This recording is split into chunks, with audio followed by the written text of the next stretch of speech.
बिस्मिल्लाहिर्रहमानिर्रहीम स्टूडेंट्स, अस्सलाम वालेकुम।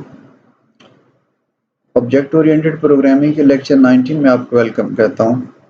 ये लेक्चर ऑपरेटर ओवरलोडिंग की ही कंटिन्यूशन में एक थर्ड लेक्चर है उसका, जिसको कंक्लूड करते हुए हम इसमें ये देखेंगे कि किस तरह से यूनरी ऑपरेटर्स को हम ओवरलोड कर सकते हैं। इससे कबल जो पहले वाले लेक्चर्स में हमने देखे दे वर बाइनरी ऑपरेटर्स, जिसमें हमने प्लस का जो ऑपरेटर है एडिशन का, इसको ओवरलोड करना सीखा।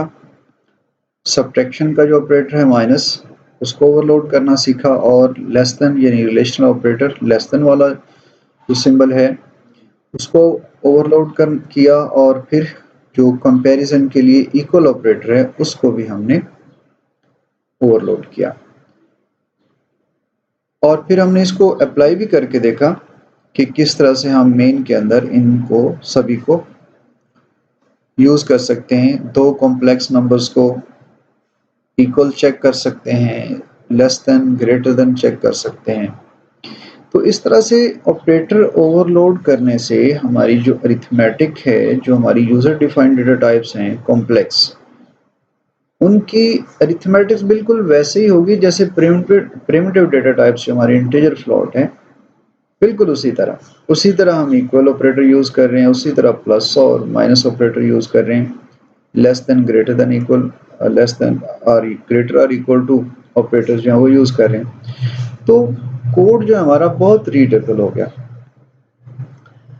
अब कौन से ऑपरेटर्स ओवरलोड हो सकते हैं, कौन से नहीं हो सकते, आइडियली तो यही था कि जो ऑपरेशंस या जो ऑपरेटर्स हमारे रियल और फ्लॉट नंबर्स पे ऑपरेट करते हैं वो सारे के सारे हमारी जो यूजर डिफाइंड डेटा टाइप्स हैं, जस्ट लाइक कॉम्प्लेक्स नंबर्स या कोई भी और क्लास जो हम बनाए, उन पे सभी अप्लाई होते हों या सभी उनको सपोर्ट करते हों। लेकिन आपने देखा जो इससे कबल लेक्चर था, कार्बन 16 लेक्चर था, उसमें मैंने बताया कि कौन से ऑपरेटर्स ओवरलोड किए जा सकते हैं और कौन से नहीं किए जा सकते। इसमें रेस्ट्रिक्शन है, 4 जो ऑपरेटर्स हैं वो ओवरलोड नहीं किए जा सकते। उनको आप देख सकते हैं, इसमें स्कोप रेजोल्यूशन ऑपरेटर है और टर्नरी ऑपरेटर है और सिलेक्शन ऑपरेटर है, मेंबर सिलेक्शन ऑपरेटर जो है, डॉट है, डॉट स्टैटिक है। ये 4 ऑपरेटर्स जो हैं आप ओवरलोड नहीं कर सकते। इनके अलावा हर ऑपरेटर, ऑलमोस्ट पूरी एक लिस्ट है वहाँ पे दिखाई हुई है, या आपको लिटरेचर या टेक्स्ट में मिल सकती है, आप देख सकते हैं। अब ऑपरेटर्स जो हैं जो कि दो तरह के होते हैं, बाइनरी और यूनरी। बाइनरी ऑपरेटर से मुराद कि ऐसा ऑपरेटर जो दो ऑपरेंड है। जैसे हम अगर इक्वालिटी चेक करें तो हम कहते हैं x इक्वल y। अब ये जो इक्वल ऑपरेटर है ये दो ऑपरेंड ले रहा है, एक लेफ्ट ऑपरेंड और एक राइट ऑपरेंड। इसी तरह अगर आप प्लस करते हैं दो नंबर्स को, x प्लस y, तो ये भी बाइनरी ऑपरेटर है। इनकी ओवरलोडिंग हमने सीख ली। Now comes the turn of unary operator. अब यूनरी ऑपरेटर जो है क्या करेगा, हम जो आम रियल और फ्लॉट नंबर्स पे जो सिंपल इंटीजर्स हैं उन पे जो यूनरी ऑपरेटर्स पढ़ते हैं उनमें इंक्रीमेंट ऑपरेटर बहुत कॉमन है। x प्लस प्लस यानी इंक्रीमेंट करेगा जो भी एग्जिस्टिंग वैल्यू है, करंट वैल्यू उसमें 1 की, और अगर आप डिक्रीमेंट ऑपरेटर यूज करें तो फिर एक डिक्रीमेंट कर देगा। तो सिर्फ एक आर्गुमेंट ले रहा है लेफ्ट ऑपरेंड x।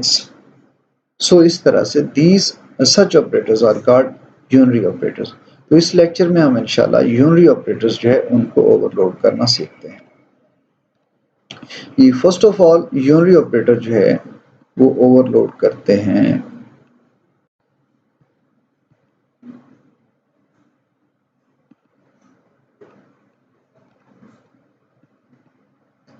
सिंपल हो गया हमारा कोड, प्लस प्लस। तरीकाकार वही है कि रिटर्न टाइप होगी ऑपरेटर जो हमारा मेथड नेम है, और उसके बाद उसकी सिंबल प्लस प्लस, और देखेंगे इनपुट क्या होगी। अच्छा, अब डिसाइड करते हैं कि ये ऑपरेटर जो है प्लस प्लस करेगा क्या। सपोज मैं इस पे कॉल करता हूँ तो मेरी लॉजिक क्या होगी कि इस पे वो एक इंक्रीमेंट कैसे करेगा। अब मैं इसको नॉर्मली सिंपली एक समझाने के लिए एक लॉजिक लेता हूँ कि अगर तो 2 होता तो इसने उसको रियल अगर होता सिर्फ तो 2 + 1 3 कर देना, 3 होता 4 कर देना था, एक इंक्रीमेंट करना था। अब चूंकि ये कॉम्प्लेक्स नंबर है तो इसके इंक्रीमेंट से मुराद मैं क्या ले रहा हूँ, मैं सिंपली ये समझ रहा हूँ कि उसके रियल में भी एक इंक्रीमेंट हो जाएगा और इमेजिनरी में भी एक इंक्रीमेंट हो जाएगा। यानी अब अगर इस पे ये प्लस प्लस ऑपरेटर आप कॉल करें तो इसका मतलब ये होगा कि आंसर आएगा 3 + 4 एटा। तो इस लॉजिक को देखते हुए हम इसके रियल पार्ट को जस्ट एक इंक्रीमेंट दे देंगे, यानी ये हो जाएगा, इसमें सिर्फ एक इंक्रीमेंट हो जाएगा और इमेजिनरी पार्ट में भी एक जस्ट एडिशन हो जाएगा। अब सवाल ये पैदा होता है, क्या ये कॉम्प्लेक्स नंबर C2 या कोई आर्गुमेंट हमें चाहिए बतौर आर्गुमेंट? आपको याद होगा प्रीवियस लेक्चर में मैंने ये बताया कि जब भी कोई ऑब्जेक्ट कॉल करता है, जैसे मैं यहाँ पे एक कॉम्प्लेक्स नंबर C और उसमें मैंने पास कर दिया 2 3, यानी 2 + 3 होता है, ये कॉम्प्लेक्स नंबर मैंने जनरेट किया। तो जब मैं इसको कॉल करूंगा C++, तो फर्स्ट आर्गुमेंट बाय डिफॉल्ट कौन सा होगा? यही वाला कॉम्प्लेक्स नंबर जो कि मेंशन हो चुका है। चूंकि ये क्लास का मेथड है इसलिए फर्स्ट आर्गुमेंट तो वही होगा ना, जो ऑब्जेक्ट जो उसको कॉल है, जो कॉल कर रहे हैं, कॉलिंग ऑब्जेक्ट है। सो सेकंड आर्गुमेंट है ही नहीं, इसलिए इसकी जरूरत ही नहीं है। इसकी इनपुट जो आर्गुमेंट लिस्ट है वो वाइड रहेगी। सो अब हम ये लिखेंगे कॉम्प्लेक्स रिटर्न होगा और ऑपरेटर प्लस प्लस और साथ ये। अच्छा, अब इसको अगर आप रन करें जी, तो हम आउटपुट देखते हैं इसकी। आउटपुट देखिए तो 3 + 4 एटा। कैसे? इस तरह के हमने कॉम्प्लेक्स एक ऑब्जेक्ट क्रिएट किया 2 3 और उसको फिर हमने इंक्रीमेंट किया। तो जैसा कि मैंने अर्ज किया कि हमारी जो इंक्रीमेंट ऑपरेटर की लॉजिक है हमने बहुत सिंपल रखी है कि रियल में एक इजाफा कर देना है और इमेजिनरी में एक इजाफा करना है। सो 2 जो है वो 3 बन गया और 3 4 बन गया। तो इस तरह से जो इंक्रीमेंट ऑपरेटर है वो हमने ओवरलोड कर लिया। अब इसी को अगर आप डिक्रीमेंट ऑपरेटर में कन्वर्ट करना चाहें तो बहुत सिंपल है, हम इसको कॉपी करके इसकी डेफिनेशन को थोड़ा सा चेंज कर देते हैं। यहाँ minus minus, now this time इसमें एक कमी आएगी।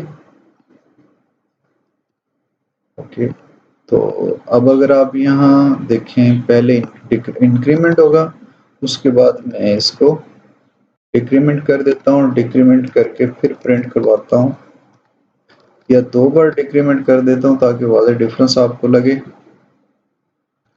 माइनस माइनस सी, कॉम्प्लेक्स नंबर्स को मैंने 2 दफा डिक्रीमेंट कर दिया। अब देखते हैं जिसका आउटपुट क्या आएगी।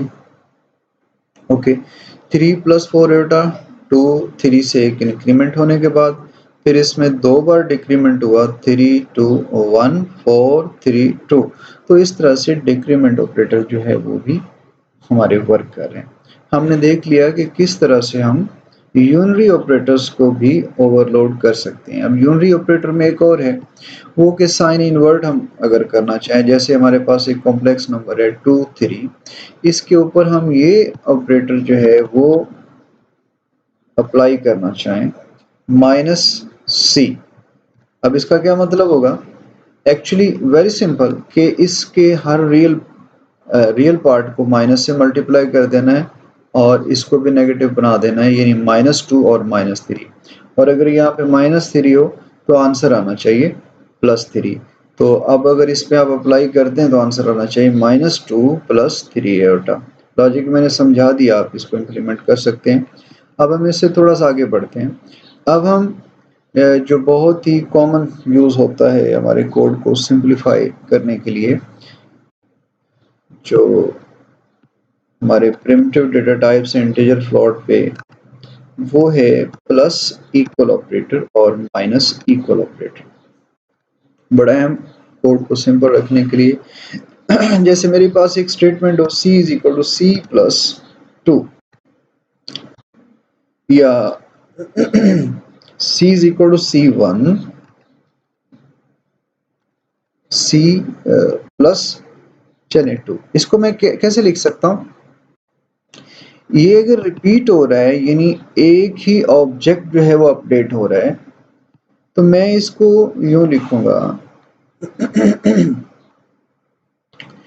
कि c प्लस इक्वल टू, यानी ये जो ऑब्जेक्ट है ये जो आगे रिपीट हो रहा है इसको रिपीटेडली लिखने की बजाय आप प्लस इक्वल जो है वो साइन यूज कर लेते हैं।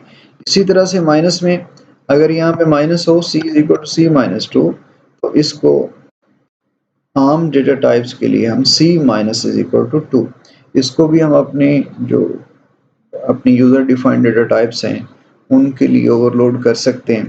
तो देखते हैं कि इसको हम कैसे ओवरलोड कर सकते हैं। जी वही लॉजिक, जी हम इसको चेंज करेंगे, प्लस इक्वल लिखेंगे, ऑपरेटर जिसको ओवरलोड करने जा रहे हैं हम प्लस इक्वल। नाउ अब ये करना क्या चाह रहे हैं हम? बुनियादी तौर पे हम ये करना चाह रहे हैं कि किसी भी कॉम्प्लेक्स नंबर में हम 1 इंक्रीमेंट की बजाय अपनी मर्जी से यूं करना चाहें c plus is equal to 4, मतलब रियल पार्ट में 4 ऐड हो जाए, इमेजिनरी पार्ट में 4 ऐड हो जाए, दोनों में, या जिस तरह से आप सोचते हैं।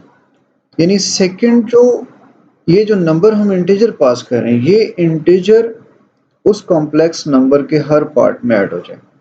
तो फर्स्ट आर्गुमेंट जो कॉलिंग ऑब्जेक्ट है वो तो c है, कॉम्प्लेक्स नंबर, सो वो तो बाय डिफॉल्ट ठीक है। अब हम उसको पास क्या कर रहे हैं? एक्चुअली हम इंटीजर पास कर रहे हैं, तो यहाँ हम अपने आर्गुमेंट लिस्ट में एक इंटीजर लिखेंगे, उसको चलें x कह देते हैं।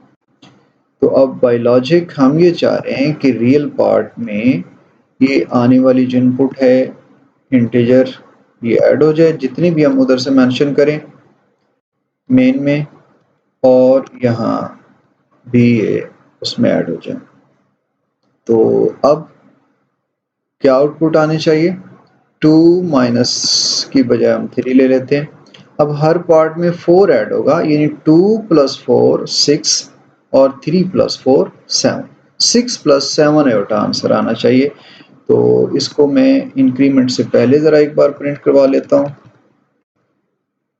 c प्लस प्रिंट, और उसके बाद फिर आफ्टर एडिशन।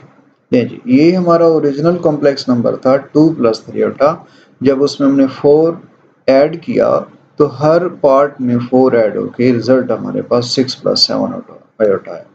अब यकीनन आप समझ गए होंगे, अब कोई मुश्किल नहीं है, थोड़ी सी बस कागज की ज़रूरत है। यहाँ आप इसको माइनस इक्वल जो है उस ऑपरेटर को भी ओवरलोड करने के लिए अब माइनस होगा, और यहाँ आप माइनस यूज़ करें। अब हर पार्ट में से 4 माइनस हो जाएगा। अब आउटपुट क्या आने चाहिए? 2 minus 4 minus 2 and 3 minus 4 minus 1। तो लेट्स सी कि आंसर क्या आता है।